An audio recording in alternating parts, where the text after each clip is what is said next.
Voilà, merci beaucoup pour votre invitation. Je me dis, je vais me lever, parce que comme j'étais au fond, comme ça on voit jusqu'au fond. Sinon, voilà, vous me verrez pas. Donc, merci pour l'invitation. Alors, comme Véronique a dit, je ne suis pas spécialiste de l'euthanasie. Et si vous voulez en savoir plus sur la législation belge, il y a des gens dans la salle qui connaissent ça bien mieux que moi.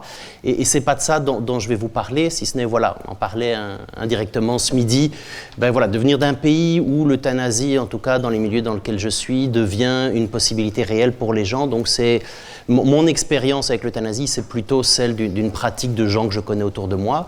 Les déclarations dont Yves Delocq parlait juste avant aussi, c'est une chose qui rentre dans les mœurs. Donc ma spécialité, c'est autre chose, ce sont les campagnes anti-genre. Je vais y arriver dans un instant, donc ne vous inquiétez pas, je vais expliquer ce qu'on définit par là. Par contre, en fait, il y a 2 ans maintenant, plus ou moins, le gouvernement belge m'a demandé, enfin moi et plusieurs personnes, on a fait une petite équipe, de faire un rapport sur l'état de ces campagnes en Belgique.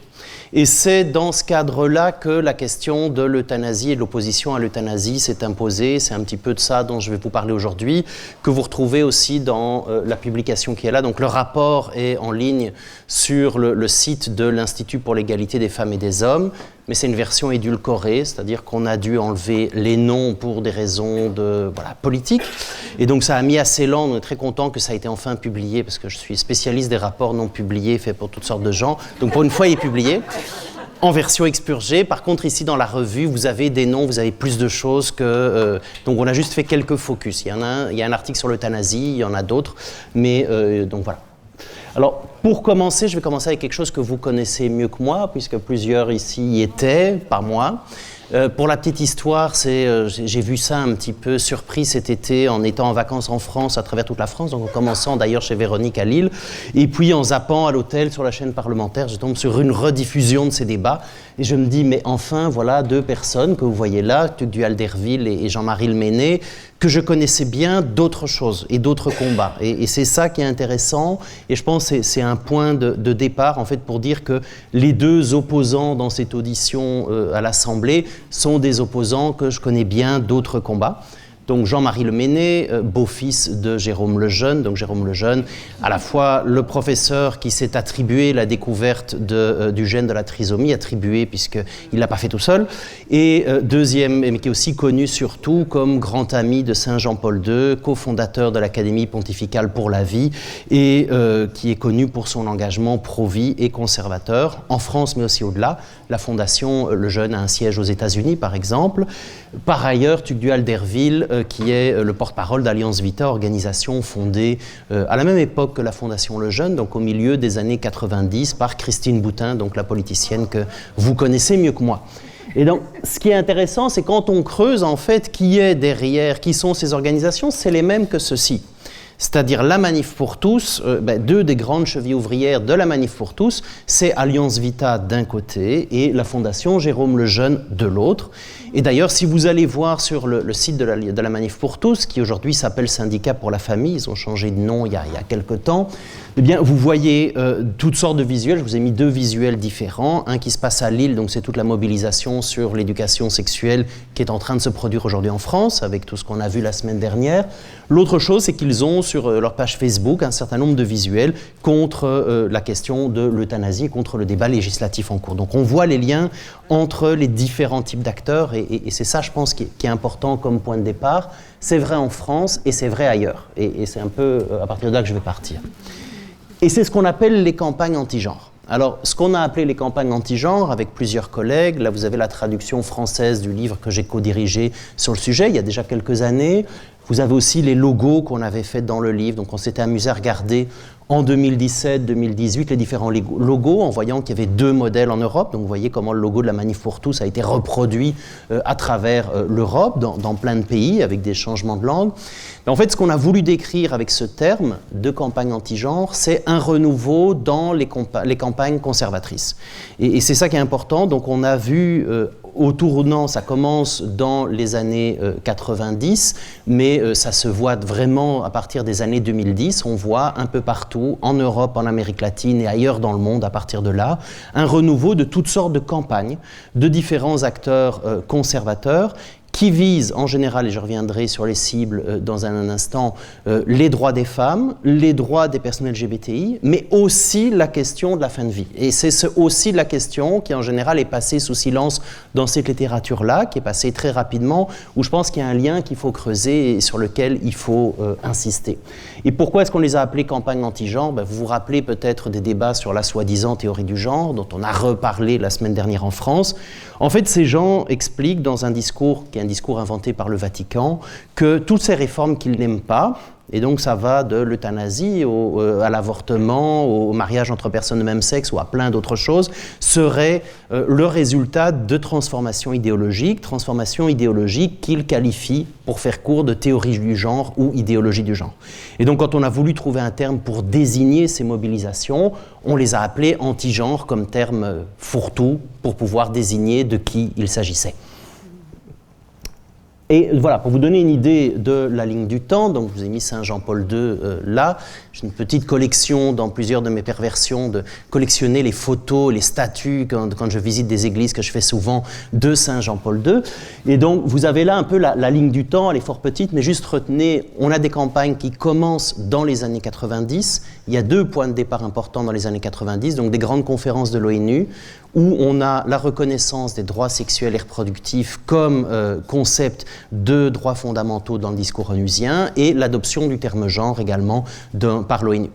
À ce moment-là, le Saint-Siège se dit on a perdu. Ils ont réussi à bloquer d'autres choses, pas ça, et ils essayent de comprendre pourquoi ils ont perdu.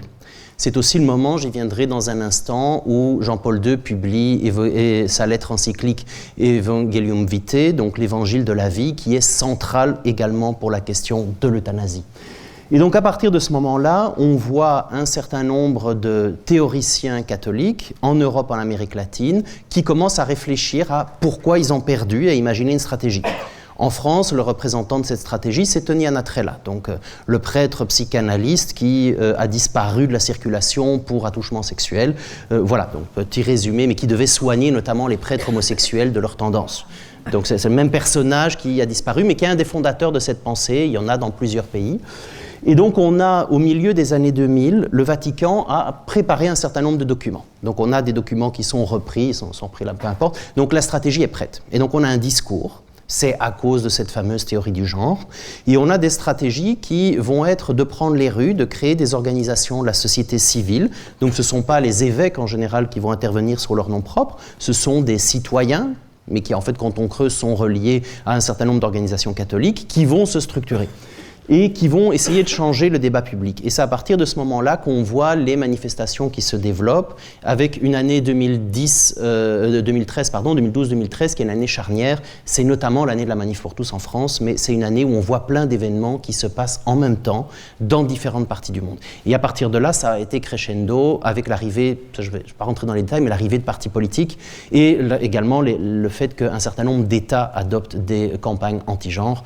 Exemple parmi d'autres, Trump bientôt, donc les États-Unis d'ici quelques mois de nouveau, mais ça a été le Brésil de Bolsonaro, c'est l'Argentine de Milei, c'est l'Italie aujourd'hui, c'est la Russie, c'est la Hongrie, la Pologne, il n'y a pas tellement longtemps, donc on a une longue liste d'exemples, un certain nombre de régions italiennes aussi ou de régions espagnoles. Voilà.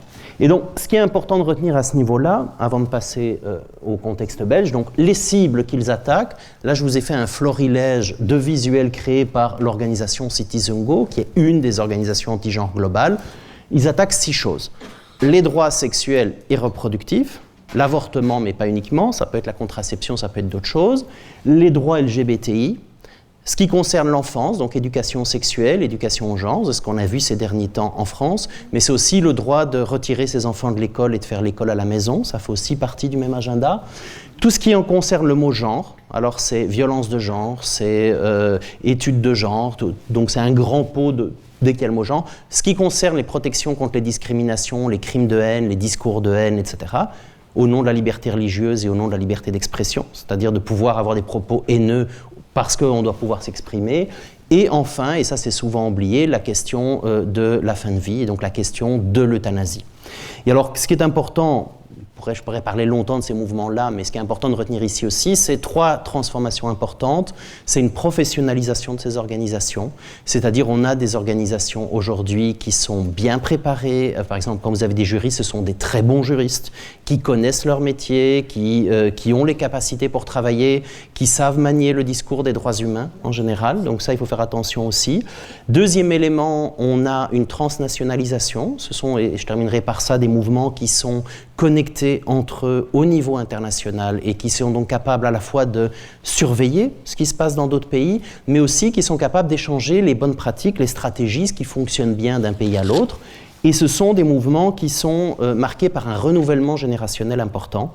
C'est-à-dire que ce qu'on voit, c'est une capacité à recruter un certain nombre de jeunes et à les former. Donc on a des académies de formation spécifiques, que ce soit comment est-ce qu'on devient un bon activiste pro-vie, par exemple, comment est-ce qu'on devient un bon juriste pour ces causes-là. Donc on a des académies juridiques et on a même un certain nombre d'universités dans un certain nombre de pays. Il n'y a qu'à penser à l'Institut de Marion Maréchal à Lyon, par exemple. C'est un exemple de ce genre d'initiative qui se multiplie un peu partout en Europe, qui existe depuis longtemps aux États-Unis. Donc ça, c'est un peu le panorama dans lequel on est. Alors, pourquoi ça intéresse ce dont on discute aujourd'hui? C'est à partir de la doctrine sociale de l'Église catholique, c'est-à-dire le lien qui est très fort entre ces campagnes anti-genre et les sujets dont on discute aujourd'hui, et on les trouve dans la doctrine catholique, et c'est avant tout les organisations inspirées par cette doctrine catholique qui sont les plus mobilisées sur la question de l'euthanasie. Alors, ça remonte à quoi? Ça remonte au document fondateur que vous connaissez sans doute, donc Evangelium Vitae, l'agenda de la vie du pape Jean-Paul II, qui est un document fondateur du pape Jean-Paul II de 1995, document dans lequel le pape invente notamment la distinction importante entre ce qu'on appelle la culture de la vie et la culture de la mort. Donc ici, nous sommes, si vous ne savez pas encore, dans un lieu de célébration et d'encouragement, de promotion de la culture de la mort. Le planning familial, je vois Véronique en face de moi, c'est la même chose, parce qu'en fait, la culture de la mort commence avec l'avortement et se termine avec l'euthanasie et inclut un certain nombre de choses au milieu. Et donc l'Église dit, contre cette culture de la mort qui est caractéristique de la société contemporaine, l'Église promeut ce qu'elle appelle l'évangile de la vie, promeut une culture de la vie. Donc on a cette distinction qui est vraiment devenue centrale, qui fait aussi écho à ce que vous entendez quand on parle de pro-vie pour parler des militants anti-avortement, par exemple. C'est tout le même champ linguistique. Ce qui est important de retenir, c'est que c'est un discours qui n'a pas disparu. Si vous prenez la dernière encyclique du pape, le dernier texte, c'est pas l'encyclique du pape François, du Dicaster pour la doctrine de la foi, Dignitas Infinita, la déclaration sur la dignité humaine. Donc c'est un texte que le pape a écrit avec ses collaborateurs sur c'est quoi la dignité humaine aujourd'hui. Eh bien, il a des paragraphes très clairs pour dire en quoi l'euthanasie, parmi plein d'autres menaces, est une atteinte à la dignité humaine. Et il n'y a pas d'ambiguïté possible, c'est extrêmement clair. Et donc c'est ce discours-là qui fait le lien entre nos acteurs. Alors comment ça se passe en Belgique? Et pour faire un petit focus sur la question de la Belgique, juste pour dire premièrement que ce qui est important en Belgique, quand les campagnes anti-genre ont été prêtes, c'est-à-dire au milieu des années 2000 et surtout à partir des années 2010, la plupart des grandes réformes éthiques en Belgique avaient déjà été approuvées. C'est-à-dire la plupart sont approuvées dans les premières années des années 2000, donc la Belgique a été un pays très conservateur pendant très longtemps. Puis en 1999, on a pour la première fois depuis longtemps un gouvernement sans les démocrates chrétiens et on va avoir un coup d'accélérateur dans des tas de lois éthiques, dont la loi sur l'euthanasie d'ailleurs, qui en fait partie. Et donc ces lois sont adoptées avant qu'il y ait une grande opposition. Par ailleurs, la hiérarchie de l'Église catholique, hormis un bref intermède d'un archevêque qui n'a pas eu beaucoup de succès, d'ailleurs il a pris sa retraite en France, la hiérarchie de l'Église catholique n'appuie pas ces causes-là, n'a pas d'intérêt, pour des tas de raisons on peut discuter aussi, mais n'a pas d'intérêt à appuyer ces causes-là, et donc il n'y a pas un soutien institutionnel, à l'inverse par exemple de ce qu'on a vu en France, sur un certain nombre de causes, ou de ce qu'on peut voir dans un certain nombre d'autres pays.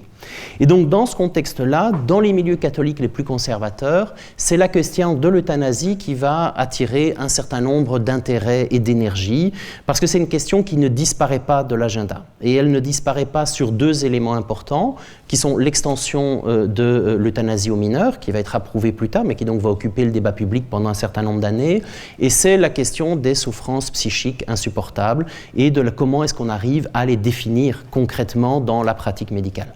Et donc ça, c'est les deux grandes questions qui vont occuper ces acteurs-là. avec un discours où en général on ne veut pas supprimer la loi, on ne veut pas revenir sur la loi, mais on a le discours qui est un classique de la rhétorique réactionnaire, de la pente glissante. C'est l'idée qu'on ne respecterait pas tout à fait les conditions de la loi, que la commission de contrôle serait laxiste, que les médecins ne remplissent pas correctement les formulaires, etc., etc. Donc c'est plutôt insister sur des éléments administratifs et sur l'idée qu'en fait la loi en soi n'est pas une chose mauvaise si on applique vraiment ce qu'elle dit et si on ne laisse pas la porte ouverte à des choses qui seraient des dérives. Et donc c'est le genre de discours que l'on trouve en Belgique. Et donc dans ce contexte-là, on a trois types d'opposants. Alors si vous allez voir sur ce blog qui n'est plus tellement mis à jour, vous avez un grand résumé de la plupart des positions anti-euthanasie en Belgique. Donc c'est assez intéressant si vous voulez vous documenter. Et c'est gratuit en plus, donc vous pouvez juste aller lire comme ça. Et donc vous avez trois groupes. Vous avez d'abord les groupes qui sont inspirés par la doctrine sociale de l'Église, au premier rang desquels l'Institut européen de bioéthique que vous voyez là, qui est une organisation, pour la petite histoire, fondée par un ancien professeur de droit de l'Université de Namur, qui aujourd'hui est le vicaire général de l'Opus Dei en Belgique.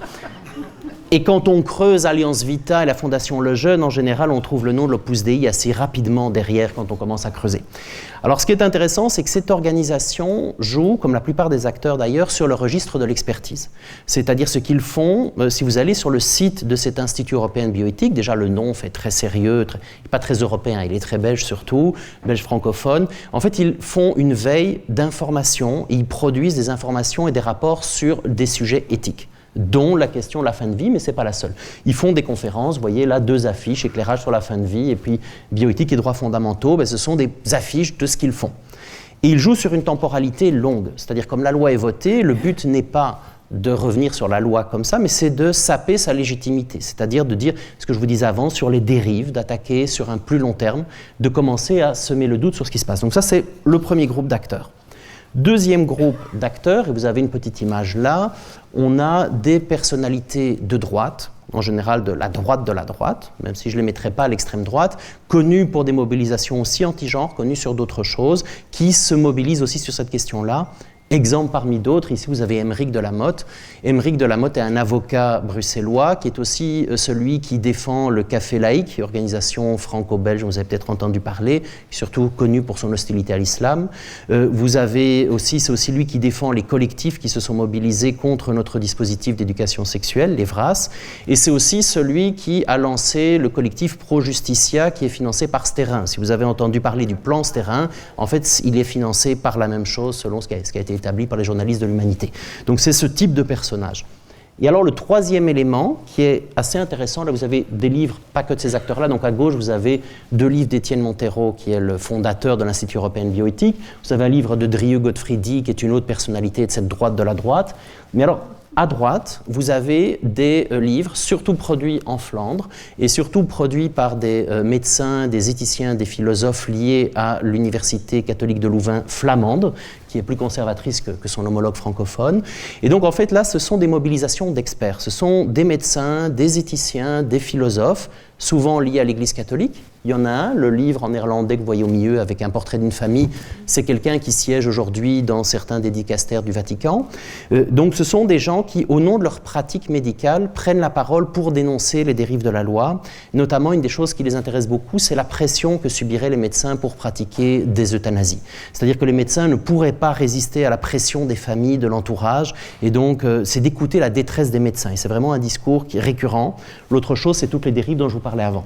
Ce qui est intéressant, c'est que ces gens produisent énormément de discours, un discours qui voyage parce que plusieurs de ces ouvrages sont traduits. Par exemple, le livre de Timothy DeVos est traduit, et vous voyez des livres qui sont dans plusieurs langues, aussi en anglais. Bon, le livre en anglais, c'est Cambridge University Press, donc ce sont des presses universitaires de premier plan, et donc ils produisent un discours scientifique hostile à la législation sur l'euthanasie aujourd'hui.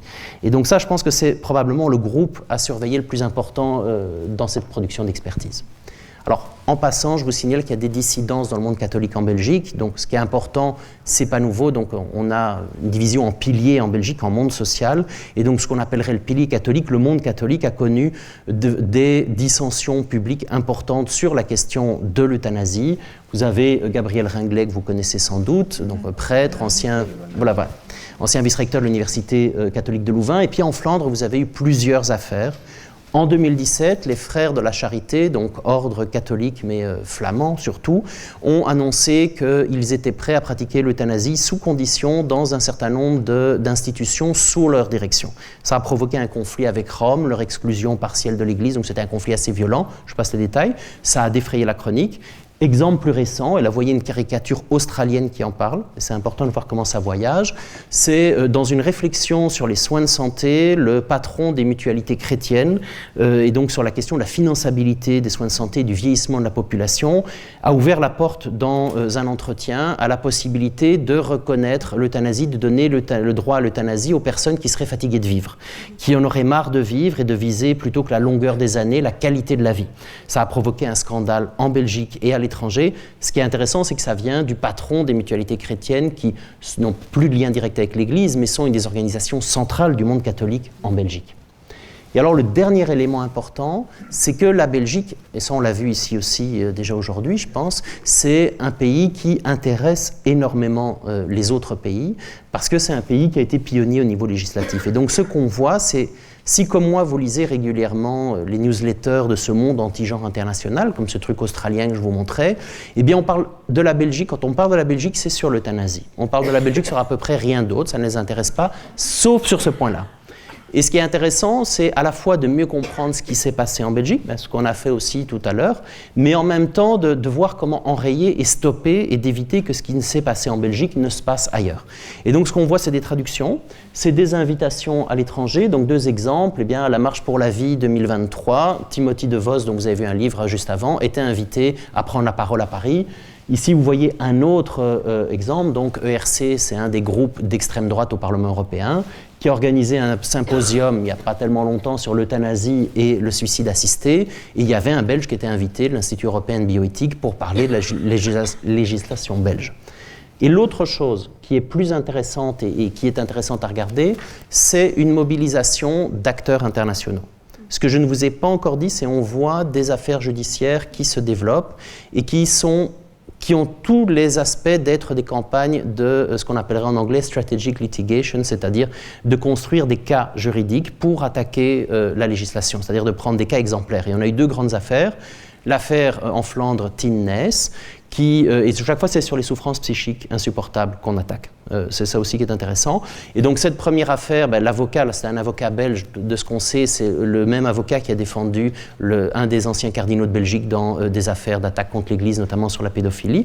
Donc on voit des liens. Et alors surtout, c'est l'affaire Mortier en Flandre, qui a été importante, où là on voit dans cette affaire-là l'intervention d'un certain nombre d'autres acteurs internationaux. Donc on a le Centre européen sur le droit et la justice, ici LG, qui est basé à Strasbourg, mais on a surtout ADF International qui suit de près ce qui se passe en Belgique. Ils ont fait un livre que vous voyez là en anglais, qui est, pour la petite histoire, est coécrit par un avocat belge et par une dame qui est une des responsables de l'organisation en Europe et dont la maman est une des grandes théoriciennes sur l'idéologie du genre. Donc sa maman est une Allemande, une sociologue allemande. Et surtout, on a vu qu'ils ont appuyé et défendu le cas donc, de l'affaire Mortier qui a été devant la Cour européenne des droits de l'homme. Et ce qui est intéressant, c'est en gros un fils qui a intenté un procès au coprésident de la commission de contrôle donc de l'application de la loi sur l'euthanasie, Wim Distelmans, et donc pour l'euthanasie de sa maman. Et cette affaire est allée jusqu'à Strasbourg, appuyée par ces organisations internationales, avec une volonté très claire de bloquer la législation. Alors la Cour n'a pas annulé la loi belge, par contre, elle a émis un certain nombre d'objections sur le contrôle a posteriori de la loi, et la loi a d'ailleurs été changée. Et là, vous voyez comment est-ce que ce cas a été utilisé par cette organisation et par d'autres. Je me rappelle bien, à l'époque, toutes les newsletters anti-genre célébraient une victoire. Ce n'est pas vraiment une victoire, mais ils ont essayé de le présenter comme ça. Ce qui est intéressant, c'est que ADF International, c'est une des grosses organisations de la droite chrétienne aux États-Unis. C'est une organisation de juristes qui aujourd'hui est globale, extrêmement bien organisée, extrêmement bien financée. Pour vous donner une idée, c'est une des organisations, le patron de cette organisation était aussi l'avocat de Donald Trump quand il était attaqué juridiquement durant son premier mandat. Donc ça vous donne une idée du niveau dans lequel on se trouve et du type d'acteur que l'on a. Et donc pour conclure, parce qu'il est temps, je voudrais insister sur deux choses dans ce que je voulais faire. Je pense que d'une part, je vous ai montré les liens qui existent entre différentes luttes, ce qui, je pense, a deux conséquences importantes. C'est un, il y a une expertise qui a été réalisée depuis longtemps sur des attaques sur d'autres droits, avortement, droits LGBT, etc., par d'autres organisations, comme le Planning, et c'est comme ça que je connais Véronique aussi, c'est dans ces collaborations-là. Et donc là, il y a une expertise, il y a des connaissances qui, je pense, sont utiles pour vous. Et il y a aussi l'autre élément, c'est de se préparer, parce que ce qui se passe sur d'autres enjeux se passera aussi sur l'euthanasie, et on le voit avec les attaques qu'on a en Belgique. En tout cas, il y a des acteurs qui cherchent des cas, qui cherchent à s'en emparer, et donc c'est aussi de pouvoir faire des coalitions plus larges avec d'autres types d'acteurs qui, voilà, pour essayer en fait de faire front face aux ennemis qui en réalité sont les mêmes ennemis. Voilà. Merci beaucoup.